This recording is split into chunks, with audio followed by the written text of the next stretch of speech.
দাঁড়া ডাইনি, এই বাড়িতে তুই কি করতে এসেছিস? ও বাবা, আমি কালিয়া প্রেতকে বিয়ে করেছি। এই বিয়ে আমি মানি না। শুনে রাখ, এই বাড়িতে তোর কোনো জায়গা নেই। তোর বর কালুয়াকে নিয়ে বিদায় হয় এক্ষণে। বাবা বাবা, আমরা কোথায় যাব বাবা? চোখের সামনে থেকে দূর হ। এরপর ডাইনি আর কালিয়া প্রেত সেখান থেকে চলে যায় আর থাকার জন্য নতুন ঘর খুঁজতে শুরু করে তারা। সব হয়েছে তোমার জন্য। আমি আবার কি করলাম? কিছুই তো করনি, এইটাই তো সমস্যা। তুমি বেকার, তার উপর কালো। সব মিলিয়ে পুরো রিজেক্টেড পিস তুমি। ওগো, ওই দেখো একটা বড় কাঁঠাল। কাঁঠাল আমি খাই না, তুমি জানো না? উফ, গিন্নি খাও না। আমরা ওই বড় কাঁঠালের মধ্যে নিজেদের ঘর করব। সব শেষে এই কাঁঠালের মধ্যে থাকবো। হ্যাঁ গিন্নি, তাড়াতাড়ি চলো। এরপর তারা দুইজন সেই কাঁঠালের মধ্যে ঢুকে যায়।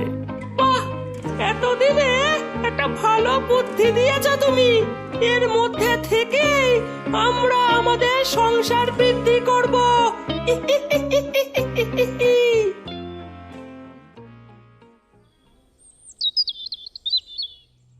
মা বাবা, এই দেখবে চলো আমাদের বড় কাঁঠালটার কি হয়েছে।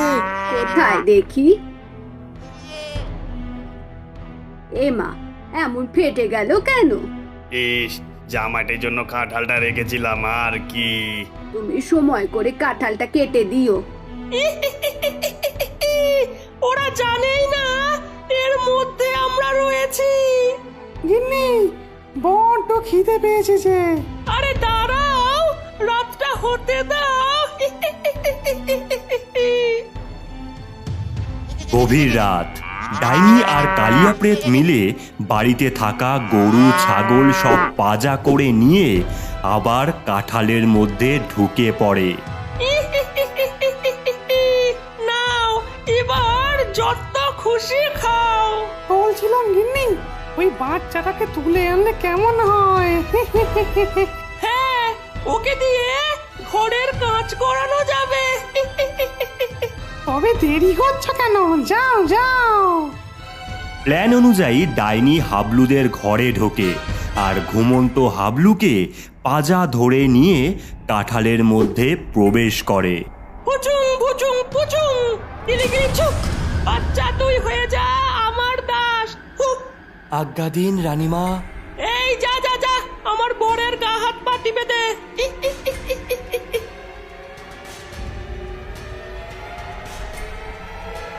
ওগো, আমার কি সর্বনাশ হলো গো। আমলকে কোথাও খুঁজে পাচ্ছি না। বাড়িতে বাড়িতে যত গরু ছাগল কিছুই যে নেই, কি যে হলো। বলি ধৈর্যটা রাখো, সব ঠিক হবে। চোরকে ঠিক খুঁজে বার করা হবে। গিন্নি, এই বাড়িতে আর কোনো খাবার নেই, আর বাচ্চাও নেই। আমাদের অন্য বাড়িতে যেতে হবে। হ্যাঁ, আমাদের আরো বাচ্চা চাই, খাবার চাই। আজ রাতে নতুন ঠিকানা হবে আমাদের। কথা মতন রাতেই তারা হাবলুকে নিয়ে নতুন একটি বাড়ির কাঁঠালের মধ্যে প্রবেশ করে। এরপর ডাইনি প্রথমে সেই বাড়ির বাচ্চাকে তুলে আনে আর তাদের ঘরে বন্দি করে। তারপর দুইজন মিলে একে একে সেই বাড়িতে থাকা টাকা পয়সা, সোনা গয়না, এমনকি রান্নাঘরে থাকা হাঁড়ি কড়াই, ফ্রিজ সবটা চুরি করে নিজেদের ঘরে নিয়ে আসে।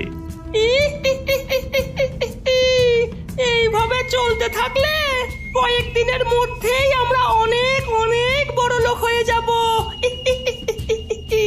উহ, গিন্নি, বড় লোক না, বলো বড় ভূত হয়ে যাব।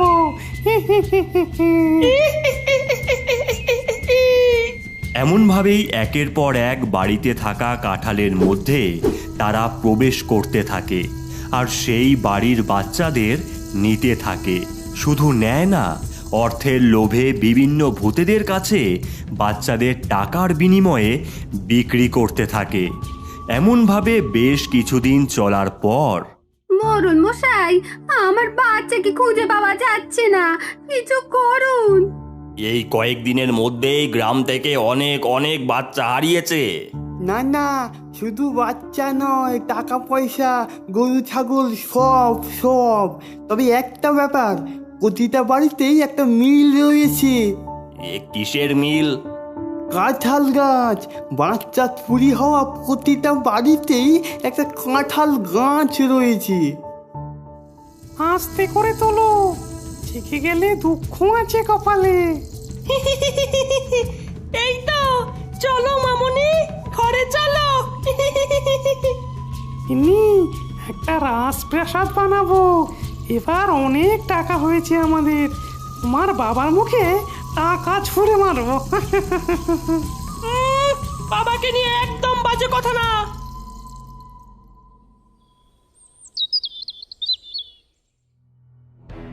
দাদু দাদু, গৌরীকে তো খুঁজে পাচ্ছি না।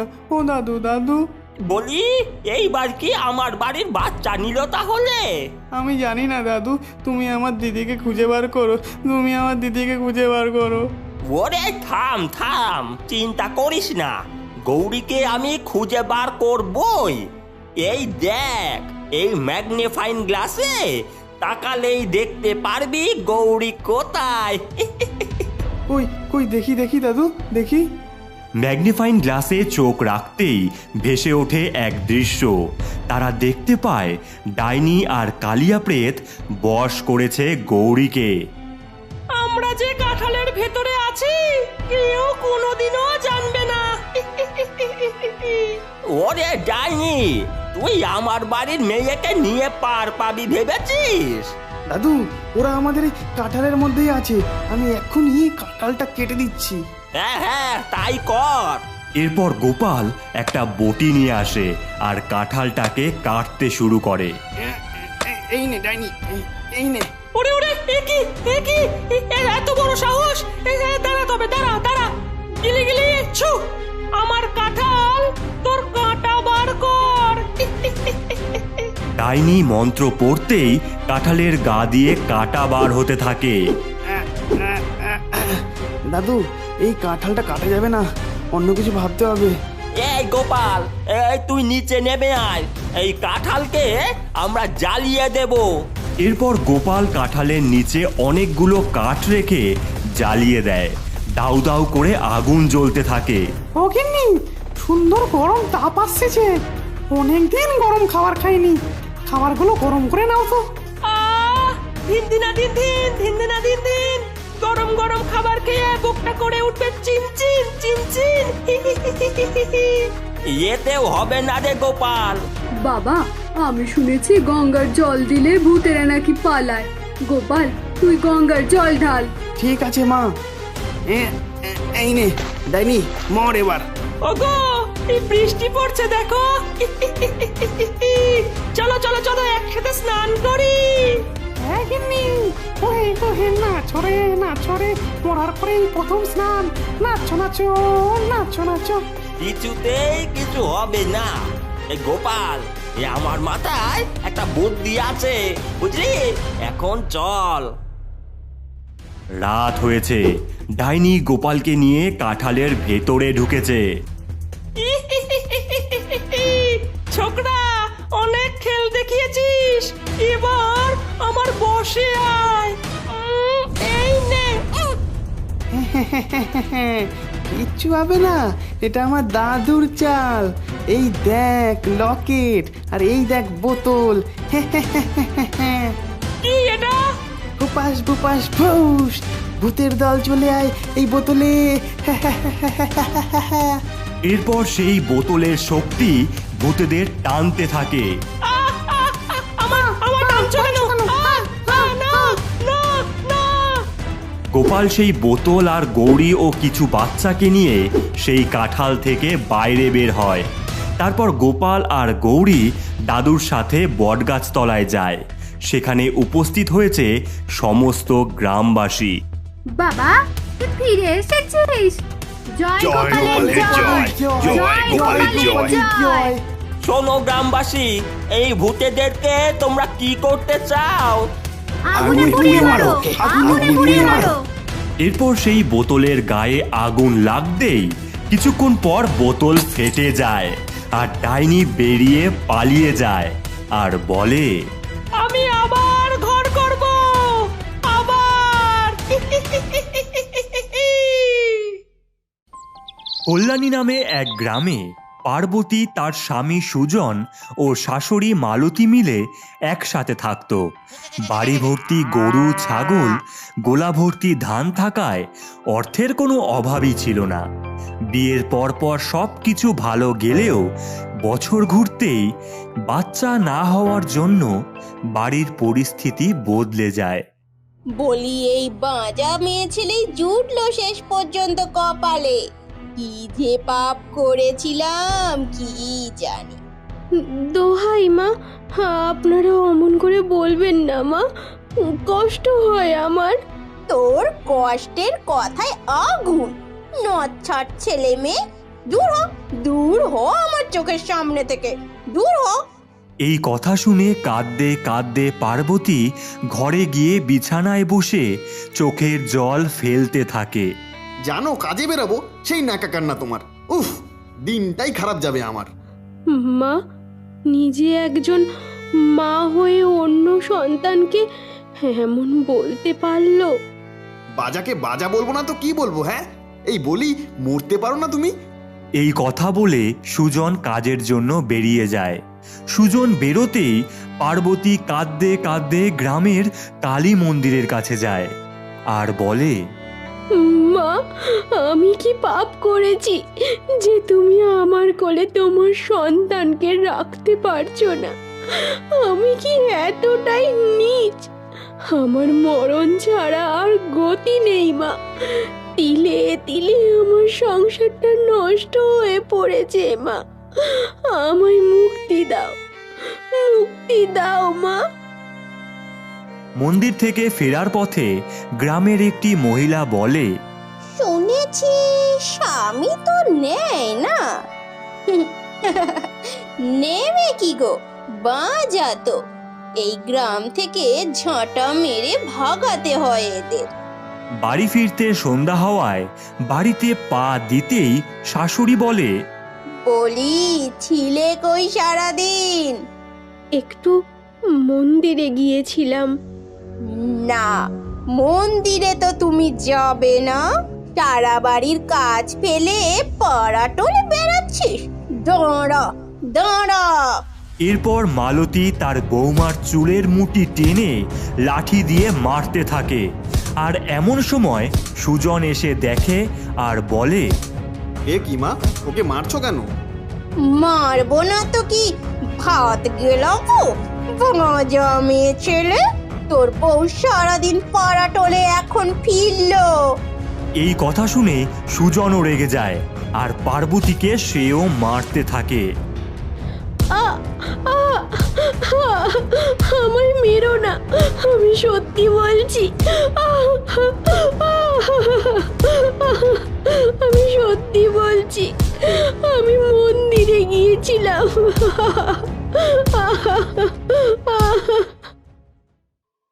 গভীর রাত, পার্বতী ও সুজন ঘুমিয়ে আছে। সেই সময় একটি আলোর ঝলকানি সৃষ্টি হয় আর স্বয়ং মা কালী সেখানে আসেন। ওঠ পার্বতী, দেখ আমি এসেছি, ওঠ ওঠ। মা, তুমি আমার ঘরে এসেছো মা, আমায় মুক্তি দাও, মুক্তি দাও। ওরে পাগলি মেয়ে, ভেঙে পড়িস না। আমি তোকে একটা চারা গাছ দিচ্ছি, একে যত্ন কর, দেখবি ফল পাবি। আমি চলি। প্রণাম কালী মা। সেদিনের পর থেকে পার্বতী সেই চারাগাছটি উঠোনে পুঁতে দেয় আর প্রতিদিন জল দিয়ে বড় করে তুলতে থাকে। বছর যেতেই অবশেষে সেই দিনটি আসে। খুশির খবর, মেয়ে এসেছে ঘরে। আমার মেয়ে হয়েছে মা। ও মা, শুনেছো? আমার মেয়ে হয়েছে। কই দেখি, দেখি আমার নাতনিকে, দেখি। মেয়ে বাচ্চাটিকে দেখতেই মালতী বলে, ইস, ও মা গো, এটা কি? এ তো একটা কালো বাচ্চা। এ তো বাচ্চা নয়, এ তো ডাইনির জন্ম দিয়েছিস রে। তুই ডাইনির জন্ম দিয়েছিস। জন্ম দিলে তো দিলে, এমন আলকাতরা জন্ম দিলে। না না না না না, এ বাচ্চাকে ঘরে রাখা যাবে না। দোহাই দোহাই তোমাদের, ও আমাদের সন্তান, আমার বাচ্চাকে কিছু করো না কিছু। বাবাই, ওর কথা শুনিস না, ওকে এক্ষুনি বিদায় কর বলছি। ওগো ওগো, এতটাও নিষ্ঠুর হয়েও না। আমি আর আমার বাচ্চা দুজনেই চলে যাচ্ছি। এরপর পার্বতী তার বাচ্চা নিয়ে বাড়ি থেকে বেরিয়ে যায় আর গ্রামের একটি ভাঙা কালী মন্দিরে গিয়ে থাকে। একদিন রাত হলে বাচ্চাটি কাঁদতে থাকে, আর সেই কান্নার আওয়াজ গিয়ে পৌঁছায় তাল গাছে বসে থাকা ডাইনি আর গেছোর কানে। ওগো আমার আসামি, শুনতে পেলে? কষি বাচ্চার আওয়াজ। একদম কুচি বাচ্চার রিজালা। কলসি ঢুকিয়ে খাবো। দেরি না করে তাড়াতাড়ি চলো। এরপর ডাইনি আর গেছো সেই বাচ্চাকে তুলে আনতে যাবে, এমন সময় একটি আলোর ঝলকানি সৃষ্টি হয় আর তারা দূরে ছিটকে পড়ে। ও মা গো, বাগিনী, মাথাটা গেলো একেবারে। উফ, বাবা গেলাম রে, আমার ঘাটটা গেল বিকি। উফ, এটা এইভাবে হবে না, চলো আমার সাথে। এই বলে ডাইনি আর গেছো দুজন মিলে এক শকুনরূপী পিশাচের কাছে গিয়ে সব কিছু বলে, আর সেই কথা শুনে সেই পিশাচ সেই বাচ্চাকে তুলে আনে শ্মশানে। সেখানে ডাইনি জল গরম করছে। বাচ্চাকে যেই জলে ঢালতে যাবে, বাচ্চাটি হাওয়ায় ভাসতে থাকে আর একটি লাঠি হাওয়ায় সৃষ্টি হয়, আর সেই লাঠি সব ভূতেদের পেটাতে থাকে। ভুলে গেছে, ছেড়ে দে, আর খাবো না, ক্ষমা কর মা, ক্ষমা কর। ছেড়ে দে, আমার কোনো দোষ নেই।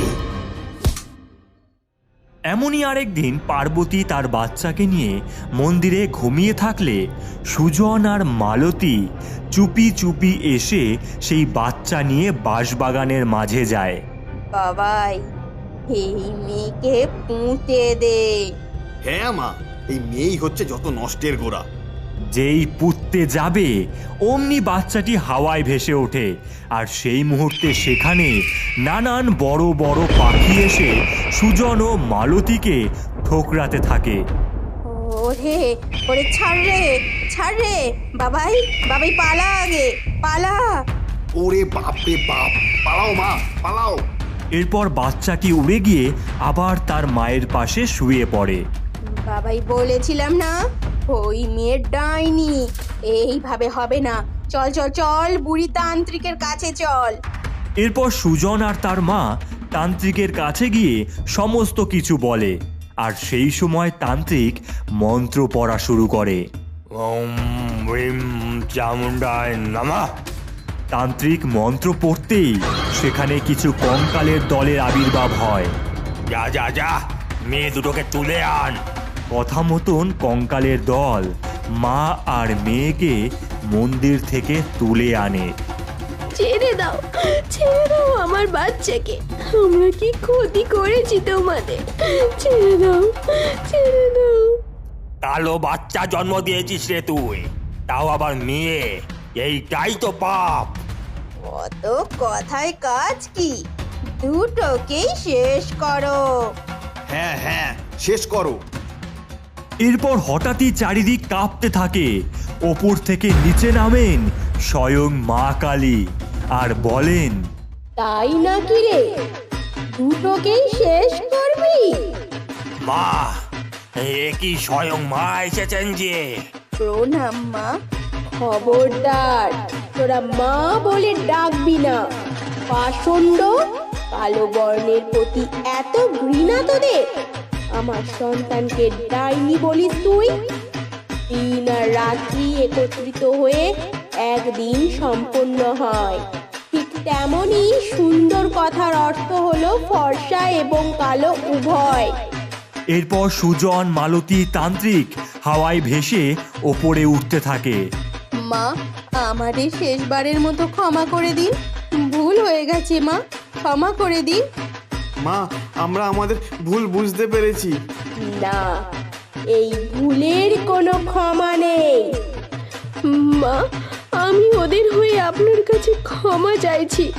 দয়া করে আমার মেয়ের বাবা আর তার ঠাম্মাকে কেড়ে নেবেন না।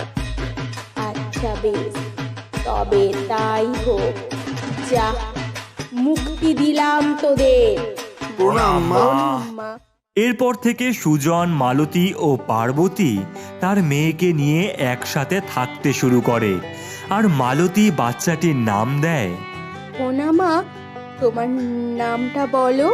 আমার নাম মা কালী।